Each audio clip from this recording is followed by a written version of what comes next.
Hello, everyone. Welcome to the Breaking Free podcast. I'm your host, Nathan Francis. Today, very grateful, very humble to be joined by fellow Freedom from Self Sabotage coach, but so much more than that, too, Steve Frazier. He's the author and founder of Release the Coffee Cuffs.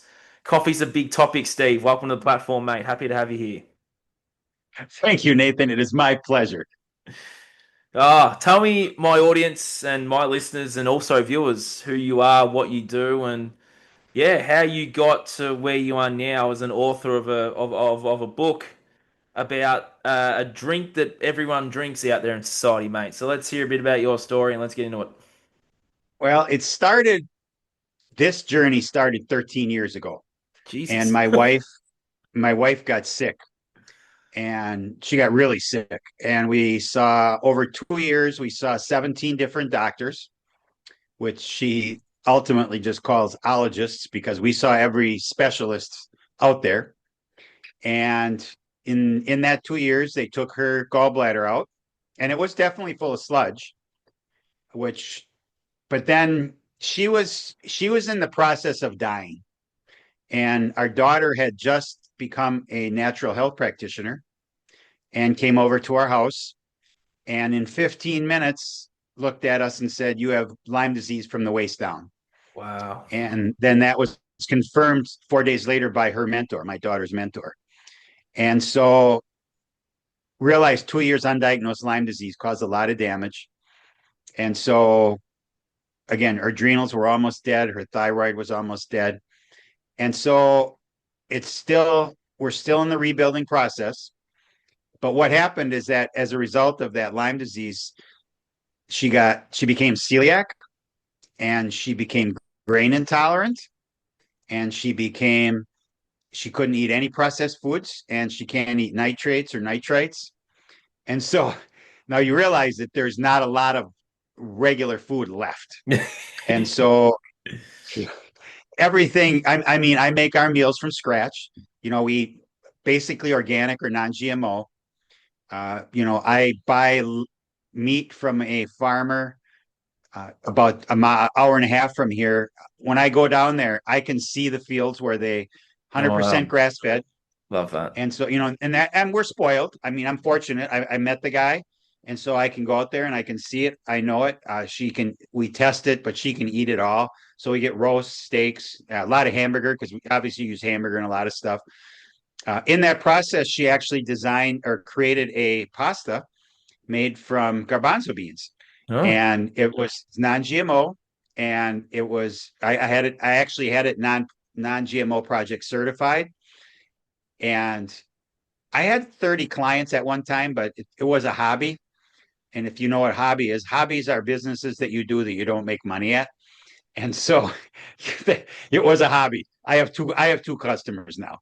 And so they're both local. I have a certain clientele that really are loyal customers. So that led us down the natural health rabbit hole. And at the same time, my oldest grandson was vaccine injured. And that's actually what got my daughter into the uh, natural health world. And she had and we're blessed that she was able to detox him. And right now, if you met him, you would never know that because he was on the spectrum for 2 to 3 years, the autism wow. spectrum. Okay.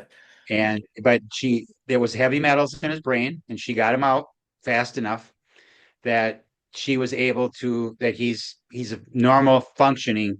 Now she has another son after that, who's 5 years younger and no vaxes and extremely healthy. And I know that I can talk about this with you because I understand that we are on the same page here. I don't need to go into the details, but so that natural health rabbit hole is a great thing. It was hard getting there because of the pain we had to go through. But then when I became certified as a self-sabotage coach and I looked at the physical pillar, we have the four pillars in self-sabotage: emotional, spiritual, financial, and physical. And I'm going to say these for your listeners. In the physical pillar, there is nicotine, alcohol, Mm, caffeine, drugs, prescription drugs, overeating, loss of sleep.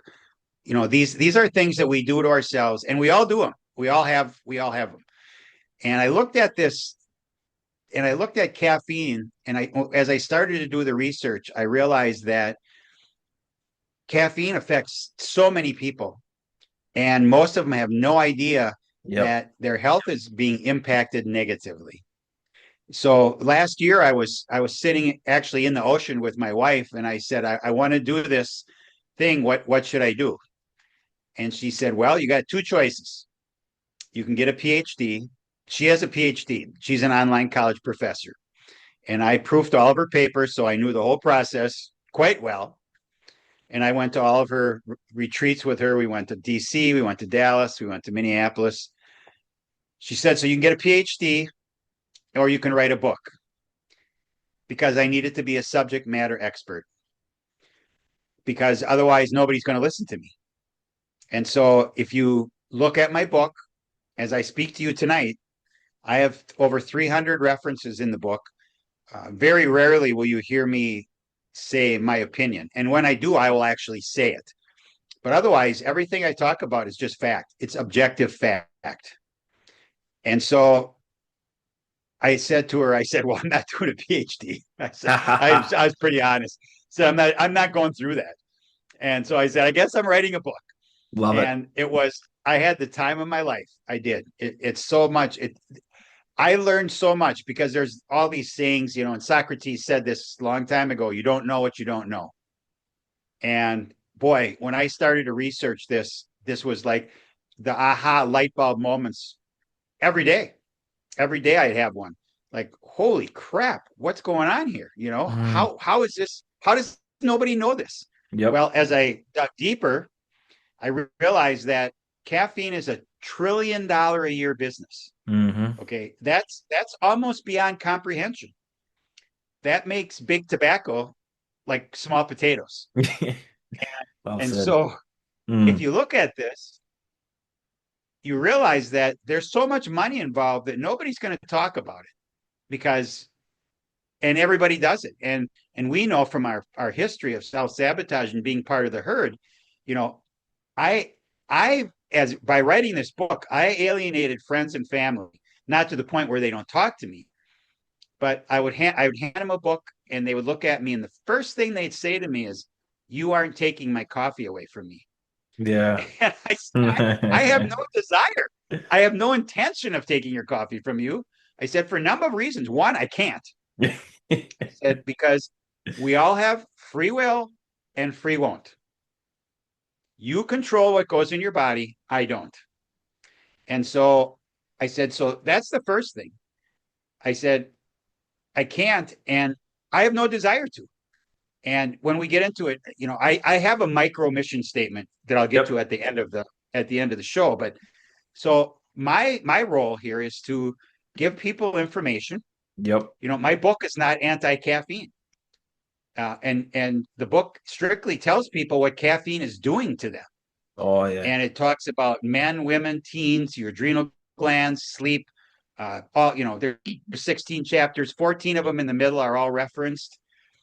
The first chapter, which I originally had as the last chapter, is called Anecdotal Stories. It's the first chapter in the book. And I was going to put it at the end because for entertainment value.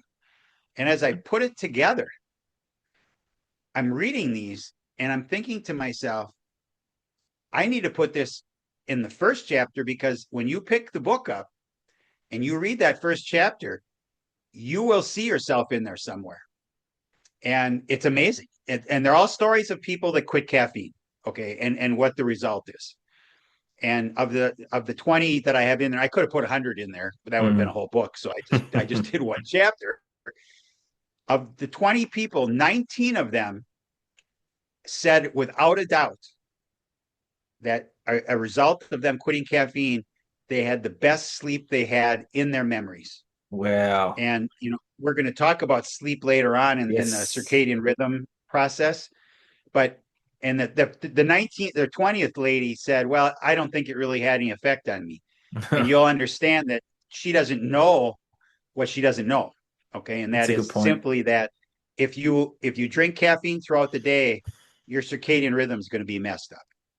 Okay, so I'll a good way to start this is to tell you how I start my day and how my day goes, because that's a normal day, because I don't drink caffeine. I was habitual caffeine user when I was younger. I was in the restaurant business for 23 years, and back in that day we didn't have energy drinks, but we had cappuccinos, and I drank two-fisted 20-ounce cappuccinos at a time, two of them. Jesus.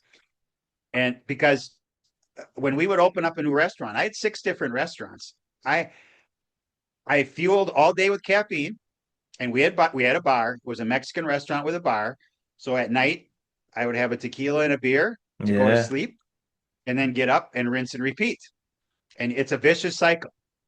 And when I say this, this is gonna strike home with some of the people that are listening here. One of the stories in that first chapter is a major influencer. Caffeine was destroying his personal life and his professional life, and he quit.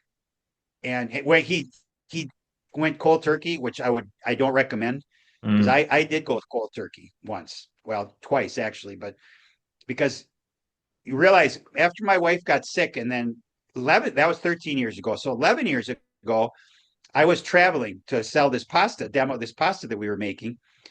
And I thought I was having a heart attack while I was driving the car. I had major, major palpitations. And so I'm 45 minutes from home. I called my wife. I said, I'm going to be home in 45 minutes. Take me to the ER. So we go to the ER, and they put me on an EKG machine. And every time I had this palpitation, the graph would go up. So the doctor comes in, and he says, you're going to be okay. You didn't have a heart attack. What you had is, they're called premature ventricular contractions, Mm. PCVs. He said, everybody has them. You just happen to be sensitive, and you're about 5 or 10% of the population is very sensitive to them. And it does feel like a heart attack. Okay. I mean, we're talking. And I said, so what causes this? And he said, well, stress. And I Mm. looked at him. I said, well, everybody's got stress. And then he kind of smirked at me, and he said, and caffeine. And Yeah. so, and I mean, I was loading up on caffeine in the car. I'm driving 3 hours to work for 6 hours on my feet, and then I got to drive 3 hours home. So I'm drinking coffee all the way there. I'm drinking coffee and energy drinks while I'm demoing, and then driving home. And so I'm loading. And so I quit. I quit caffeine, and I quit probably for about 2 years. But then, like every good addict, I looked at myself in the mirror and said, I can do this. I can have occasional caffeine. You've never heard that before of any addict. And I've done a number of podcasts now with addiction, about addiction, a recovered alcoholic, a recovered drug addict. And it's amazing, because this is all the same. The symptoms are all the same. You think you can handle it, and you can't, because it's more than just physical. It's psychological, it's social. So 2 years ago, I decided to just quit, and I quit cold turkey. And I had a headache. I had a headache that was so bad I thought I was going to die. Brain fog, fatigue. Jeez. So I called my daughter up. She's the natural health practitioner, and she's got a supplement for everything. It's all natural. I said, so what can I do here? She said, well, you just got to drink a lot of water, as much as you can. Get it, flush it out. She said, if you want to humor yourself, you can take some ibuprofen, because you realize she doesn't deal with drugs, any drugs, even over the counter drugs. Love She that. was saying that just to humor me. Yeah. She said the only thing that will take your headache away is caffeine. And that's because of the adenosine receptors. And we're going to get into that in just a minute. It's Yep. because that is crucial. Adenosine is crucial. So when I get up in the morning, now I'm off of caffeine. I wake up, I have a lot of energy, and I look at the sun, and now I get up in the dark, so I have a sun lamp. And what that does is that boosts my natural cortisol. Cortisol is a stress hormone, but it's naturally released in the morning to get your day going. And then I drink lemon water, at least 20 ounces, usually 20 to 30 ounces of lemon water. What that does is it rehydrates my cells, because we get dehydrated overnight. And then throughout the day, your cortisol level goes down, and your adenosine and your melatonin levels go up. And this is called the circadian rhythm. And we have unbelievably good bodies. Mhm. What we've done over centuries is just trash them, Yeah. right? With all the caffeine, alcohol, tobacco, processed food. And so the circadian rhythm is you wake up with energy and you go to sleep because your body says it's time to go to sleep. That's it. Now, what happens? Now, you realize if you talk to the normal average coffee drinker, the first thing they do in the morning, first thing Hmm. is have a cup of coffee. Now, you realize, first of all, they're already dehydrated, and now they're drinking a diuretic. And when you go to the bathroom, you're not just peeing out water, you're peeing out minerals too, Hmm. calcium, magnesium in particular. So if you don't supplement these, you're deficit. You're in a deficit, and days, weeks, years, decades, right? And so this is a bad way to start your day. And I will mention this. And so again, I'm not shaming you or judging you. If you listen to this and you stay on caffeine, I would ask you to, when you wake up in the morning, look at the sun and drink some lemon water. And then an hour later, have your coffee or your tea. Because now what you've done, and possibly some breakfast probably would be good. Because what that does then is that your cortisol now has naturally gone up. Because if you drink that coffee right off the bat, you're now messing with your circadian rhythm. And it unless you only have one cup, and if you have just one cup, like at 7 o'clock in the morning, you're probably going to be okay. But if you have anything by till noon or even after 2 o'clock, you're done. Your circadian rhythm's messed up. And the reason, okay, first of all, what happens when you have that cup in the morning? Three different things happen. The caffeine makes your adrenal glands kick in more cortisol than it's already going out. Okay. And cortisol it makes you feel good, gives you lots of energy, right? It also gives you a dopamine hit. Now, if you think about dopamine is a great thing in our bodies. It makes you feel good. You get a little buzz. Dopamine is the very, very low dose, natural dose of heroin, crack cocaine, whatever you want to call it. It's wonderful. Okay. The problem is that every time you drink caffeine, you get a dopamine hit. Well, what's the result? You want caffeine simply for the dopamine now. Okay. But then there's another thing that happens is that when the caffeine hits your body, you spike adrenaline. Now, this is great because adrenaline is fight or flight, just like the cortisol.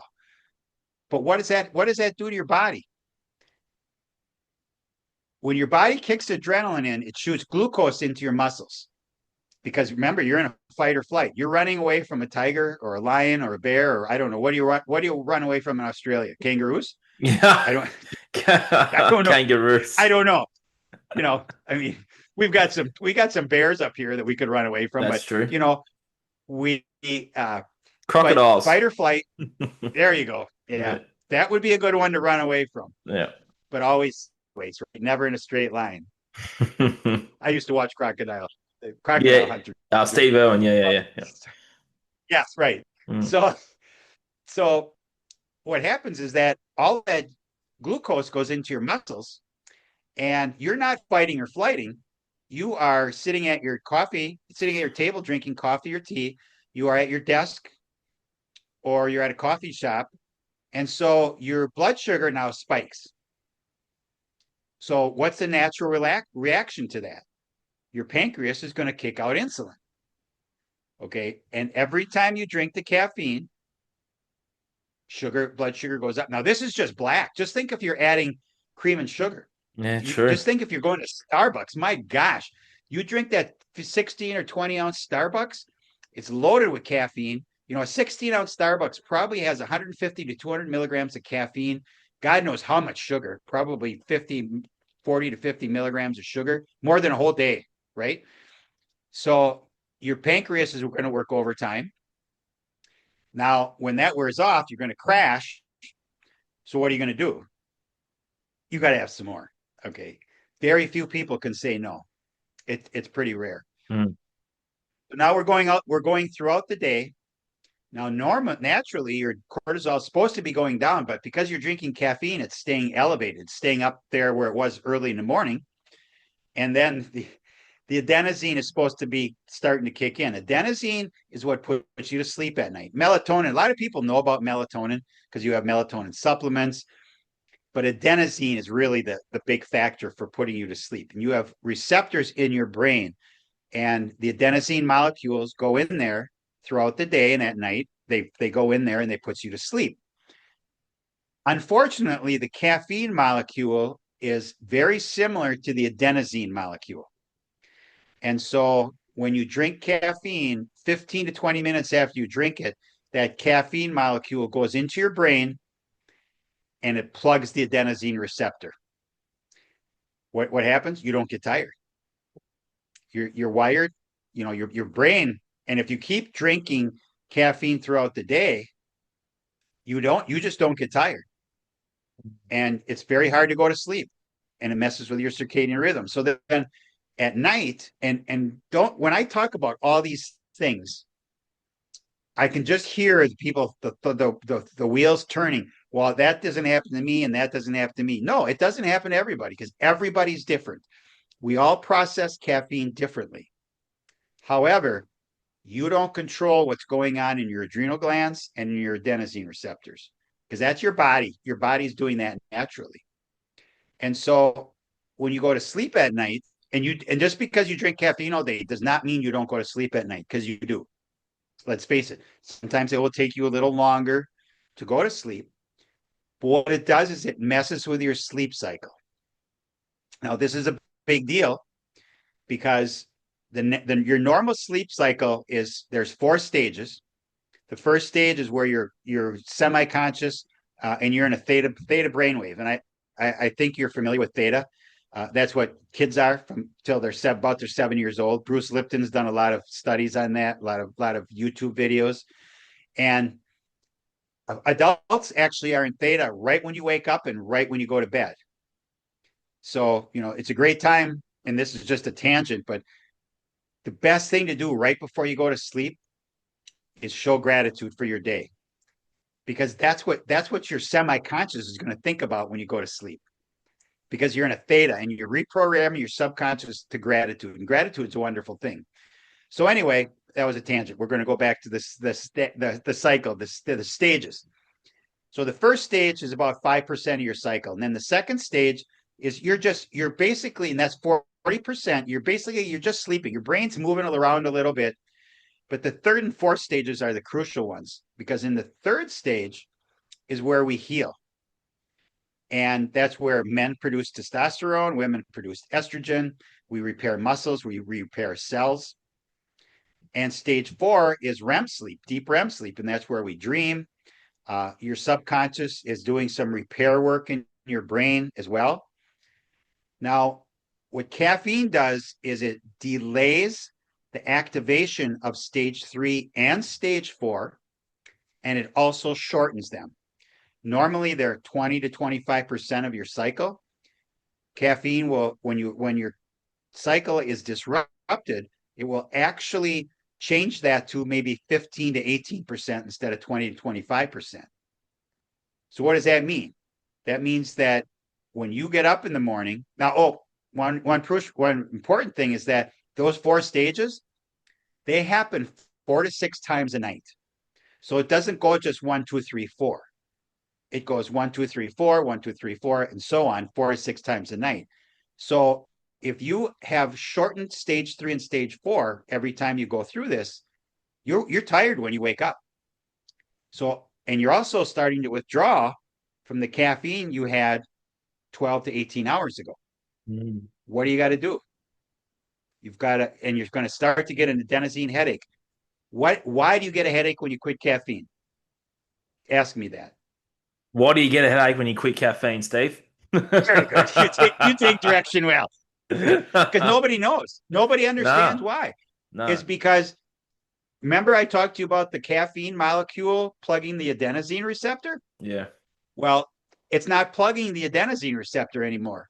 And actually, if you drink a lot of caffeine, your brain actually creates more adenosine That's receptors true. because it Yeah, wants to rest. correct. Well, now there's nothing plugging them up. So guess what? You have a massive blood flow to your brain. And that's where you get the headache from. Mm. And that headache can last anywhere from 12 days, 12 hours to 9 days, even Jeez. 10 days. And, and if people are going to quit cold turkey, I tell them right out, do it on a Friday because you're not going to talk to anybody for at least 2 or 3 days because Mm. you're going to be so crabby and you're going to be so brain fogged and so fatigued and your head's going to be killing you. And there's nothing you can do because the only solution is to drink caffeine because that's what's going to plug those receptors. So now what's what's unique about caffeine is that it affects men and women differently. And for men, it can what first of all, it'll raise your blood pressure and you can really get in a big problem here. And then they'll put you on medication. And then you got another medication to take care of that medication. But what it also does is that because of your cortisol boost, cortisol and testosterone do not get along. So the more cortisol that you have in your body, remember every time you drink caffeine, your cortisol goes up. Hmm. You're not gonna produce testosterone. And also, men produce testosterone in their stage 3 sleep. And it affects the the sperm of a man. And it fractures it so it doesn't have the mobility or the motility. And so they don't swim right. Okay. That's to put it bluntly. And so now the woman, she's got all different issues because women have a lot more hormones and a lot of them are regulated through the adrenal gland. So a woman will as she drinks caffeine and everybody's different, but they'll have more anxiety and they're going to get less sleep. So they're going to be crabbier than they normally would. But what's ironic is that caffeine is affected differently by the cycles in the menstrual cycle. And I was at this retreat a month ago with 17 women, and I'm at the breakfast table with 3 girls. And we're just chatting. We're chatting about the book. I gave them all a book. And I looked at him. I said, I may know more about your menstrual cycle than you do. Oh. I got a lot of what? Mm. Because depending on where you are in your menstrual cycle, you process caffeine differently. So if you're in the luteal phase, which is from 14 days to 28 days, right before you have your period, you process caffeine 70% slower. Jeepers. So the normal half-life of caffeine is 5 to 8 hours. So you take 70% onto there, you now have half-life of 8 to 12 hours.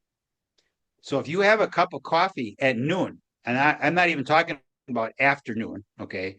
But if you have a 150 milligram cup of coffee, and that's probably average,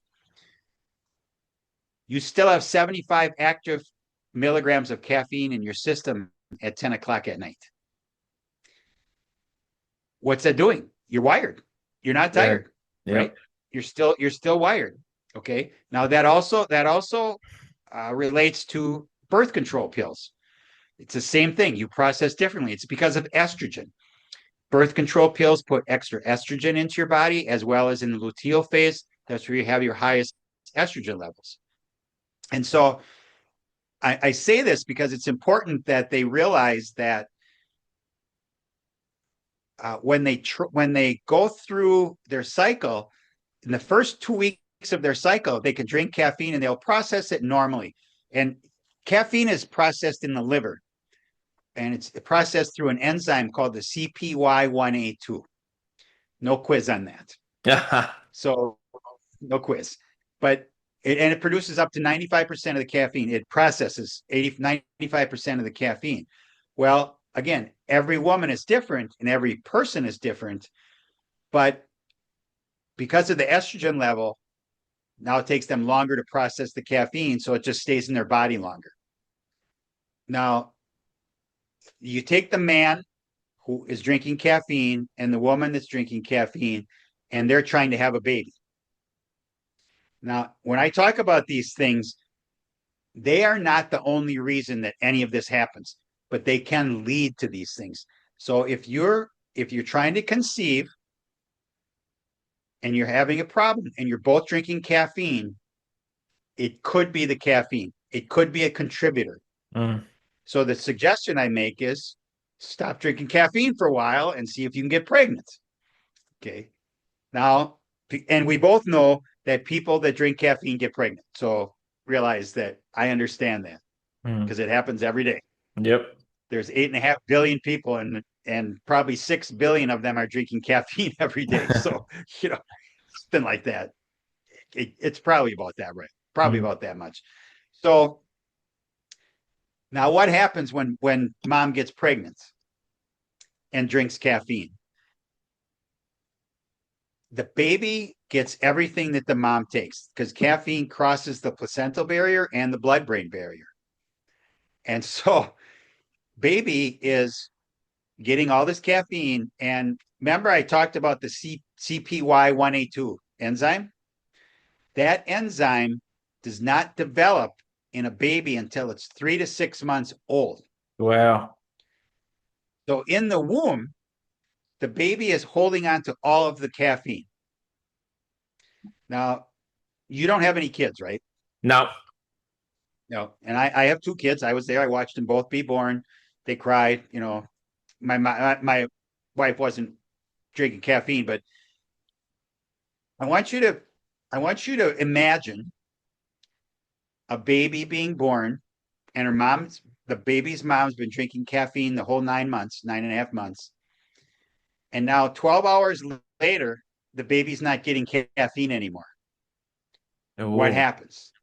The adenosine receptors open up, right? Mm. Baby's got a killer headache. What's Yeah. the baby going to do? Cry. It's going to Scream scream the bloody house murder. down. Scream the house down. Yeah. Oh, yes. It's just brutal. Yeah. And what do the doctors say? What do the nurses say? Oh, that's normal. Give them a Now, I know babies cry even if they're not on caffeine, but Yeah. Give them a Panadol, which is in Australia, Tylenol over there. right. Yep. Mm. So, when you look at moms when they go into hospitals and they're addicted to drugs, I don't know how bad it is there in the States. It's regular. Yep. What they do is they detox the babies after they're born because they're going to go in withdrawal, heavy withdrawal.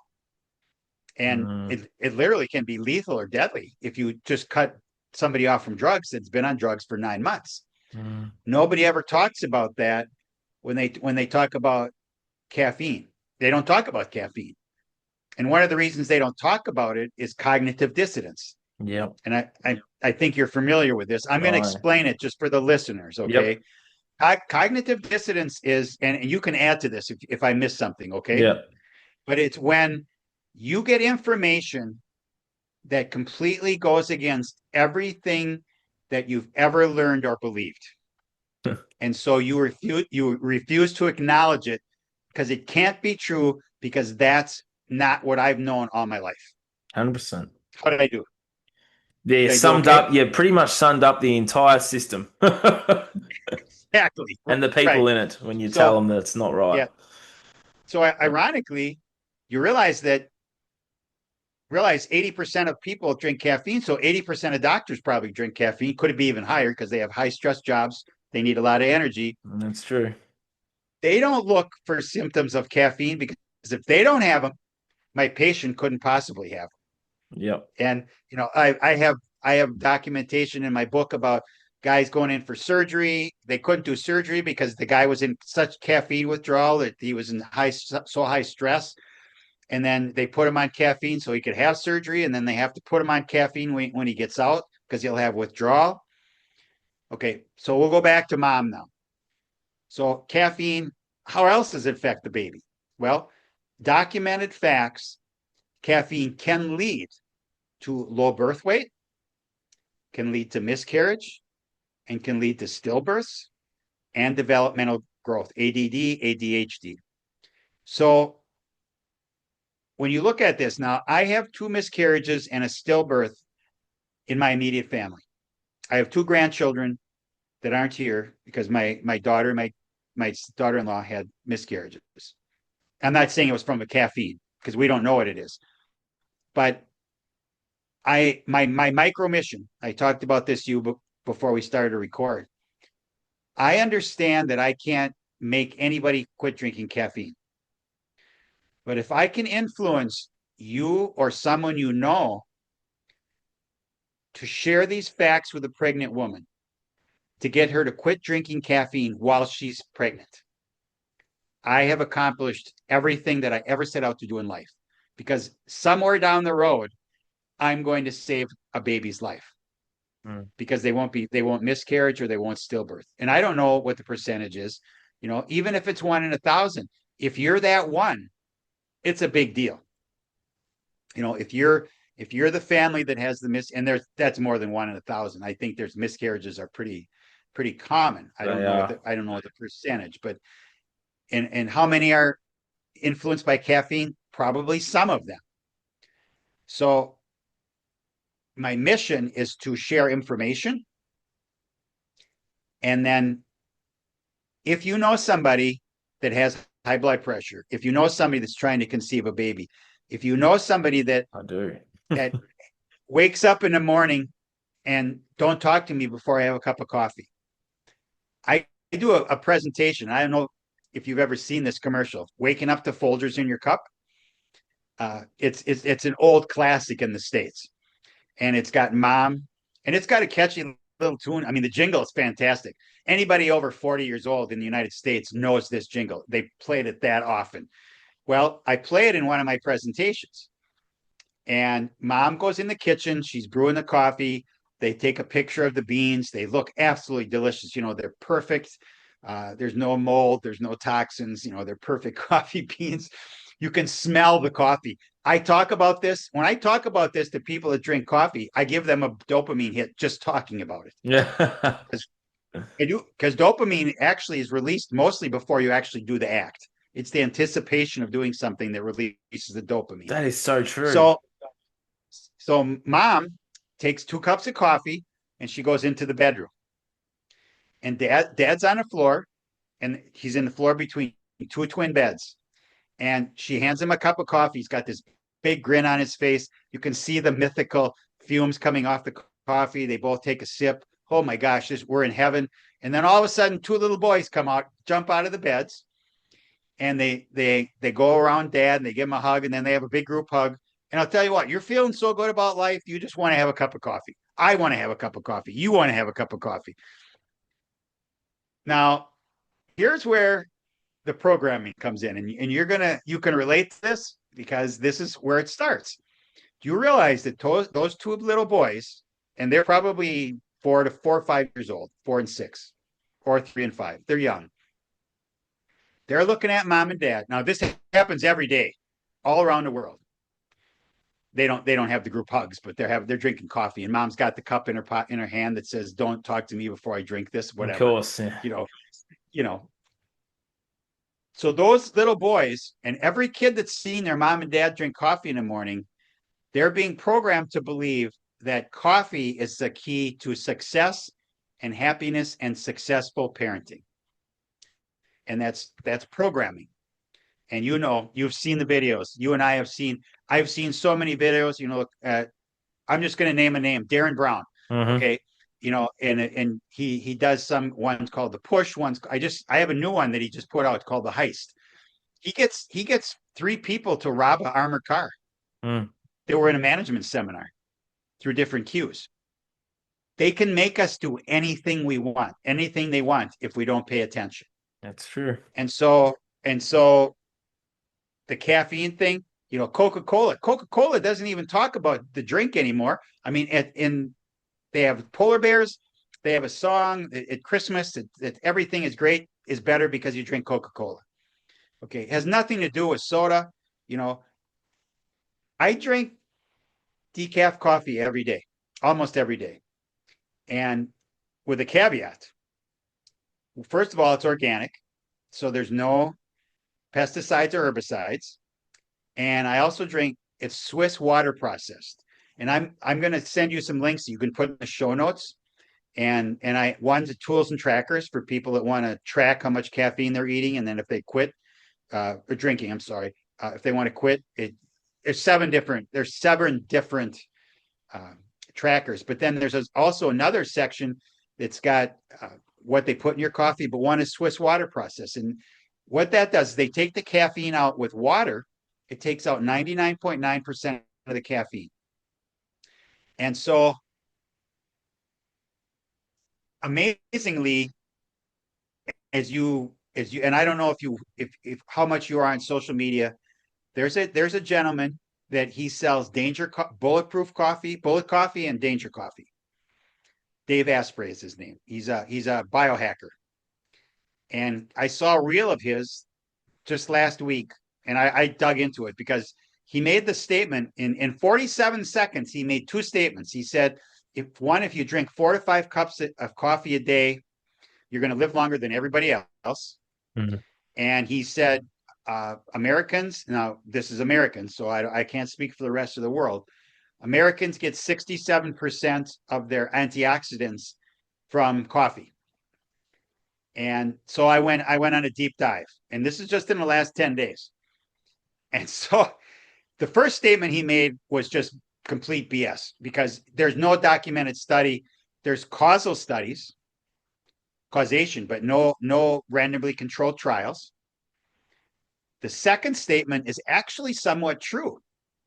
And that is because people in the United States eat so little food that have antioxidants, and they drink so much coffee that they get 67% of their antioxidants from coffee. That makes This sense. actually makes sense. Yeah. It makes sense Mm. because they're not eating anything that has antioxidants. Kale, blueberries, there's a whole bunch of them, but blueberries are pretty tasty.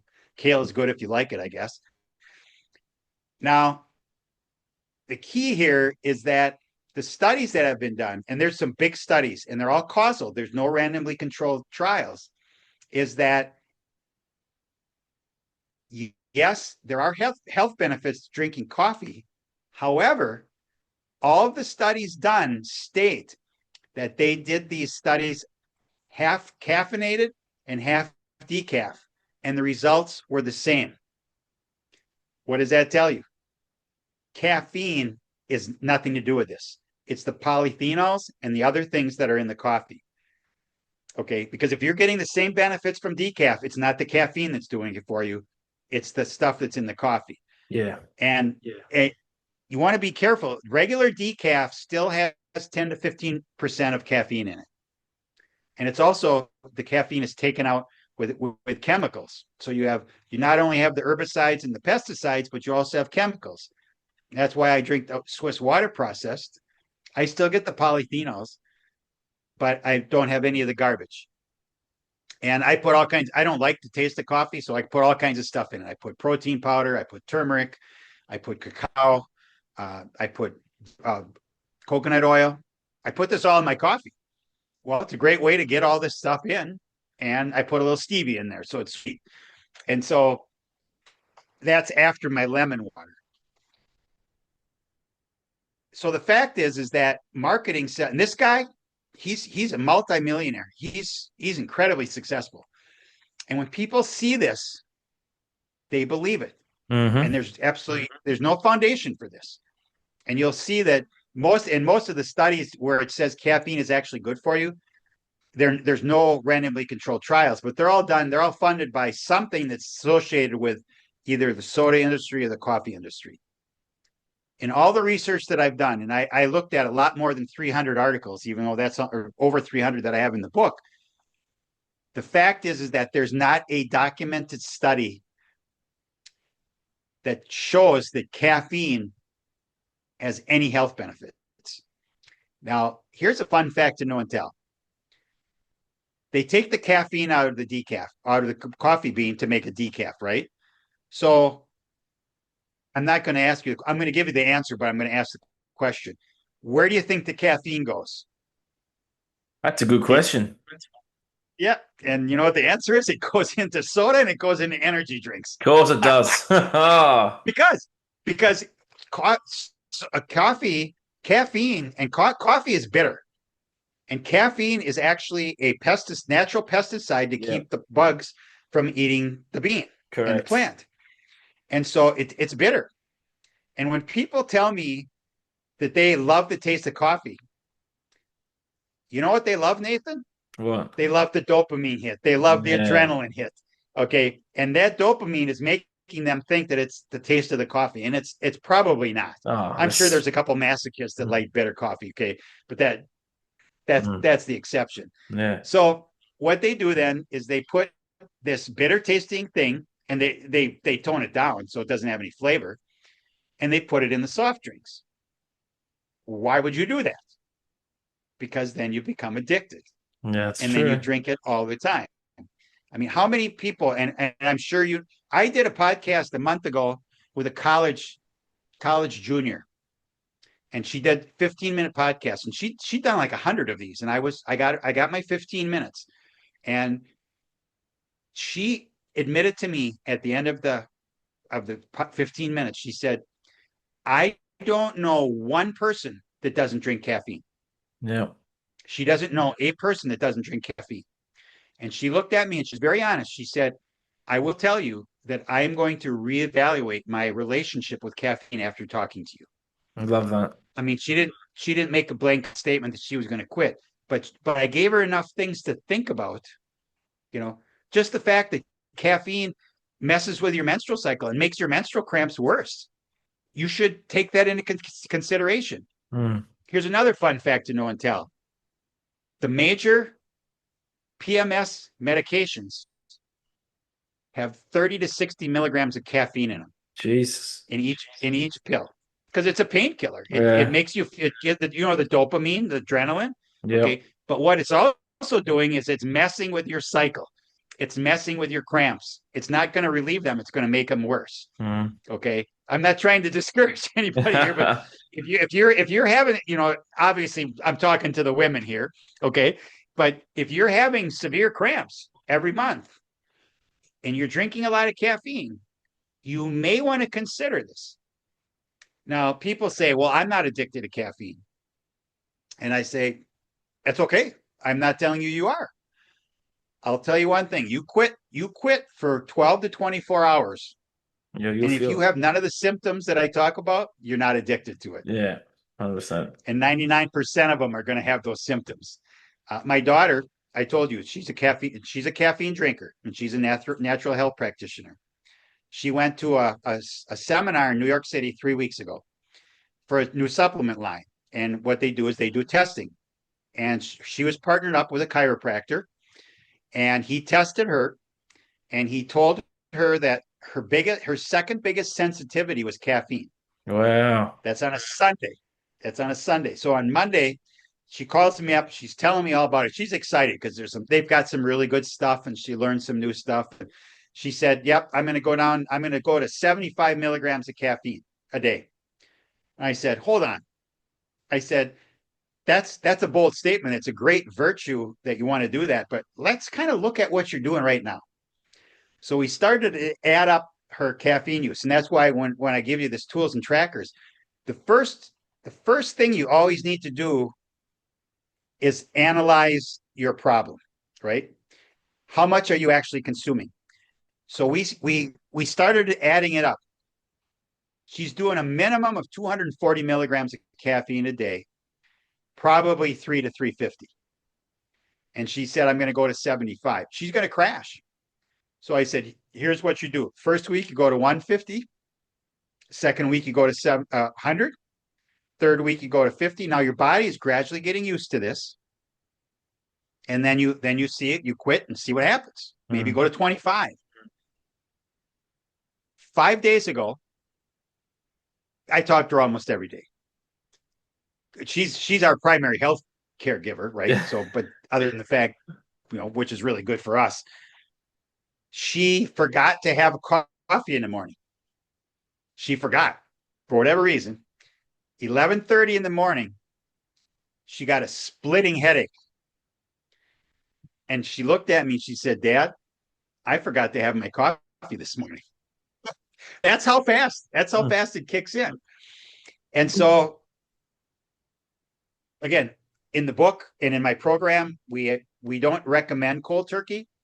You taper. You can taper as long as you want. You can taper 8 weeks. It can take 10 weeks. It doesn't matter. But you have to have a plan. It's like everything else in Yeah, life. 100%. If you don't have a plan, Well because said. the physical part, I'm being really honest here, is actually the easiest part. Because after that, staying off of caffeine is hard because of emotional thing, a habit, and social pressure. And that's where you and I have something really in common because we know what it's like not to be in the herd. 100%. Because you and I are rebels. Jason Hmm. is a rebel. Okay. People criticize him all the time. We both see it. Okay. Oh, yeah. He doesn't know what he's talking. He absolutely knows what he's talking about. We know what we're talking about. You just don't like what we're telling you. And that's true. Cognitive dissonance. I Yep. mean, how often when you deal with your clients, they don't like what you want to, what you have to say, That's but you're true. not there to make them happy. You're there to help them, right? Mm. With whatever self-sabotage thing that they have. And so what we do is we do our best. I did have a gentleman pick up my book one Friday night. He quit caffeine the next day, and that was 6 weeks ago, and he's still off of it. And I talked to a guy from Ireland this morning, literally. He got the book, he quit caffeine. Whenever he feels so good, he said his sleep is so good now. And he said, whenever I struggle, I just go in and I look at what I should do. We do a lot of breathing. Yeah, There's good. 4 breathing exercises, supplements, supplementals with herbal teas, herbal coffees. Uh, well, like the Swiss water processed decaf is a great alternative because you're still going to get it still tastes like coffee, Mm. but you're not getting any of the bad stuff, especially particularly if it's organic.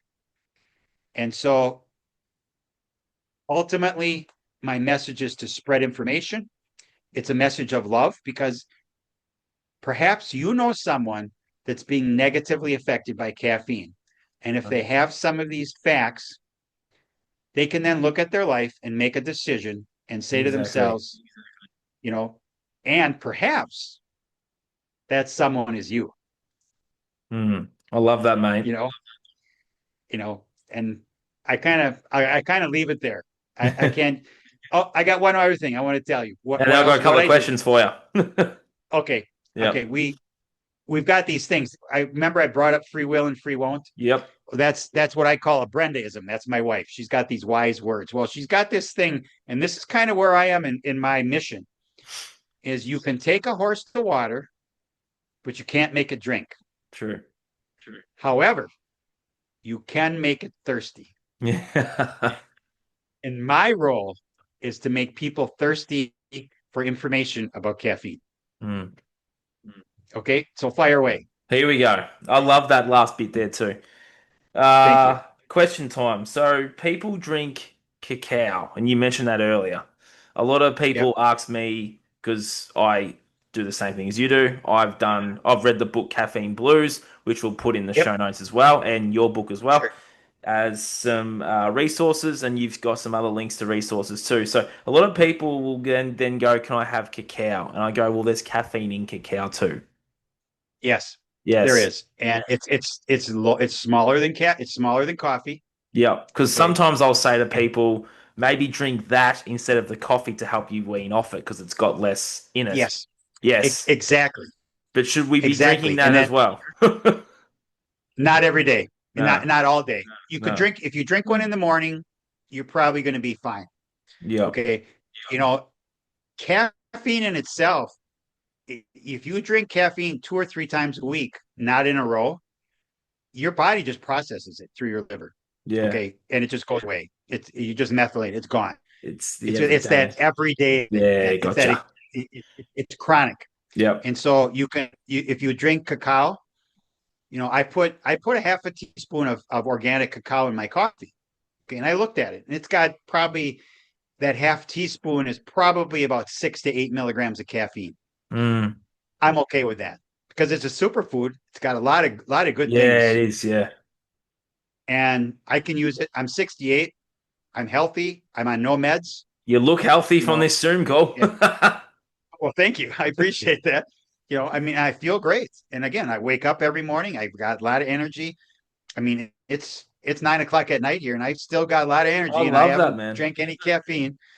And I got up at 5 o'clock this morning, and so and I'm still going, and My I can go. dad's my dad's I can around your age, Steve. yeah, I can go as long as you want. I'll be Yeah, honest with my you dad's because around your I age, so I'm hoping he oh listens to yeah this. Yeah. yeah. So Uh I would say I'd say be careful with it, and also make sure you drink organic, yes. and because of all the crap that's in the Hmm. non-organic. That's So true. and then how much, right? Yep. So people Okay, will then say, okay, well, I get that some of our bigger franchises here in Australia, as the Raffas, and there's a few of them, and they'll go, oh, I know that's bad, but I'll go down to my local health food shop or my local cafe, and they'll go, oh, well, that coffee's better.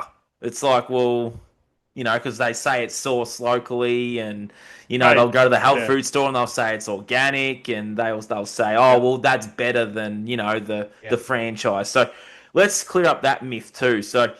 is the health food store better than the franchise? And then is the local cafe down the road better than franchise? That's a great question, and Yeah. I'm going to give you an oxymoron answer. How's Oh. that? So you can try to figure this out. Yep. It's all bad. Yeah, Okay, that's what I say. and and Yeah. and and and the only thing better about drinking it or getting it possibly at your health food store is if it's organic.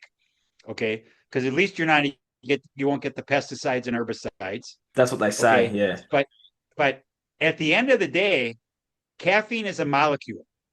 Okay, Yes. and it doesn't matter what it's in because you realize a regular candy bar can have up to 80 milligrams of caffeine in it, a Mm. chocolate bar. And if you start eating big chocolate bars, it can be 100, 150. Well, that's like a cup of coffee or a big cup of coffee. And so I can tell you, yes, it's better to go to the health food store and buy the organic coffee, but it's still bad for you because it's got caffeine in it. Exactly. And the caffeine, exactly. And again, it's in moderation, it's not going to hurt you. And again, if you drink it 1 cup early in the morning, it may not even mess with your circadian rhythm. But when you start drinking it at noon or afternoon from 12 to 5, Yeah, it's bad. and I had a guy, I was on a podcast last week, and he told me he drinks a Diet Coke at 11 o'clock at night and he sleeps great. Well, Jesus. good for you. Good for you. But I'm telling you that your stage 3 and your stage 4 sleep suck. Okay. Yeah, you're not getting because the proper because rest. you right, you're just not getting the rest. And so Nah. what's he doing in the morning? He's drinking a Diet Coke first thing when he gets up in the morning because he's got Oh, to have some juice, man. man. He needs Man. energy. Mm. And I've done 28, 29 podcasts now, and that was the only guy that really pushed back on me. And ultimately, I just said, that you're the exception to the rule. I Yeah. don't discount that you're going to sleep. I'm not going to call you a liar. I don't know. I can't tell when you go to sleep at night, but it's not good for you. No. Okay. And he tried to tell me that it was good, that it wasn't harming him. Well, I know better because I've got hundreds and hundreds of people, references, doctors, and telling me that it's bad. Right. I. It's not my opinion. Mm. It is, No. my opinion here Yep. of this whole thing, this whole conversation is if you're pregnant, please don't drink caffeine. I will ask that. Yeah, I've got some people in my circles trying at the moment, and I know that they drink caffeine, so I hope they tune in. I'm gonna send them this one when this goes Yep. up, and send Yep. them And the information have that. have them Yep. send me an email. I They can go to the will. website or Yep. have them send me an email. I can help them. I, Mm. I I don't need to get paid to help people. Okay. I'm going to ultimately help a lot of people and ultimately will be very successful doing this through book sales, through coaching, and through speaking.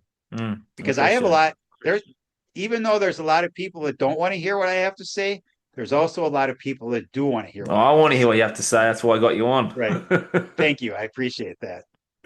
Steve, I really appreciate your Okay. time for this, mate. You sent me a message, and I've been watching you from afar, and on the odd occasion you'll share one of my posts, and I really appreciate that too. And yeah, you said some beautiful things off air to me as well, so I really appreciate you. And appreciate Jason and the coaching community he's found, and it's got some really awesome people in it. You're just another one now, so I really love the connection we've made here, mate. And I'm going to send this podcast out to some people in my circles and the information that you have to be able to help Excellent. them because they do drink the caffeine and they're trying for a baby. So it's interesting that this Yep. podcast has come up at the right time. So, Steve, where can people find you, mate, if someone's interested in your work? I know there'll be stuff in the show notes, but just right now, where they kind of find you. Our website has everything. It's called Release the Coffee Cuffs, KUFFS.com. Yep.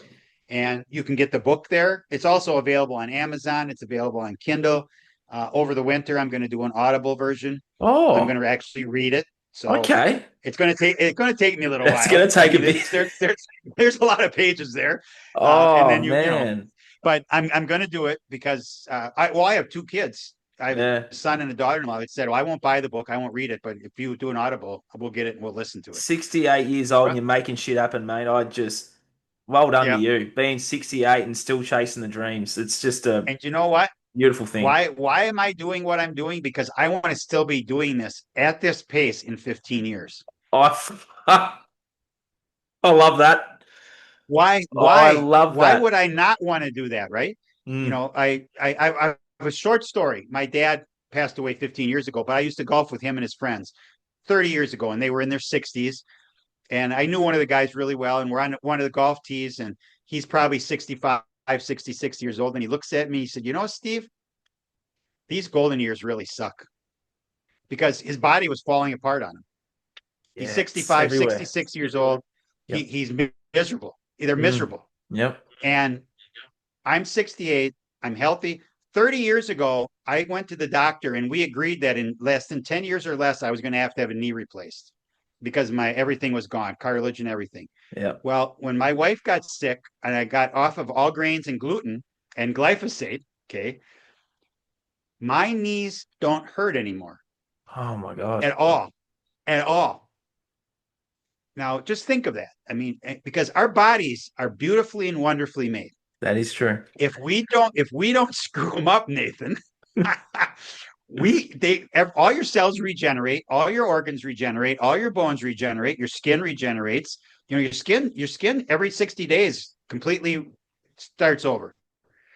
But everything else does as well. And so if we take care of our bodies, they will last a long time. That's true. And that's where I want to be, I got to get you back on, And mate. We need to do a part two. absolutely, absolutely. I've got a lot more to talk about Oh when it no, comes to a my lot of these my things. my dad's your age. It's good to see someone out there that's his age that's fucking vital, healthy, and chasing the dream. I hope my dad listens to this. Yep. Shout out to my dad. Hope you're listening. Steve, thank you so much for your time, mate. I really My appreciate it. pleasure. It was Yes. awesome. I just All right. we'll have to circle back before the year's out, and we'll nut out some topics to talk about, mate. Because yeah, a lot of people my dad's age and my yeah, I think you've come to me at the right time. I'm gonna get you back on for part two. Appreciate your Excellent. time. Appreciate all I all look you forward do, to it. and I love that you're breaking that program of you're too old to chase your dream, right? Oh yeah. Yeah. And I want to say this while we're still on air. Go for it. You you are doing fantastic memes. Okay. No, You are you excel. And I want to say this to thanks, the mate. world. You know, if people need this, I mean, as you said, I share most of the memes that I see of yours, I share Yeah, you do. because they're great and you Mm, do a great job. And they're professional. And I know we got that from Jason, and we you took did. it to the next level. Oh, You thanks, mate. did. You do a great job. So, and I'm not sucking up. I enjoy it. I wouldn't share them if I didn't like them. You Nah, I know that. appreciate it, mate. I really do. And Yep. yeah, I You bet. appreciate your work and all the things you do. I always make sure that when I have a bit of a flick around on posts and stuff that I give your stuff a like or sometimes I'll share it, especially if it's caffeine related too. So I really appreciate what Yep. you do as well. It's information that, we get a lot of pushback from, but it's worth sharing and the right person will resonate with it. So this podcast Yes. is the same. Right. Yeah. Excellent. Steve, thank you Okay. so much for everything that you're doing, mate. And My for pleasure. everyone listening, watching around the world, get around Steve's stuff, and I'll chat to you all again soon. Cheers.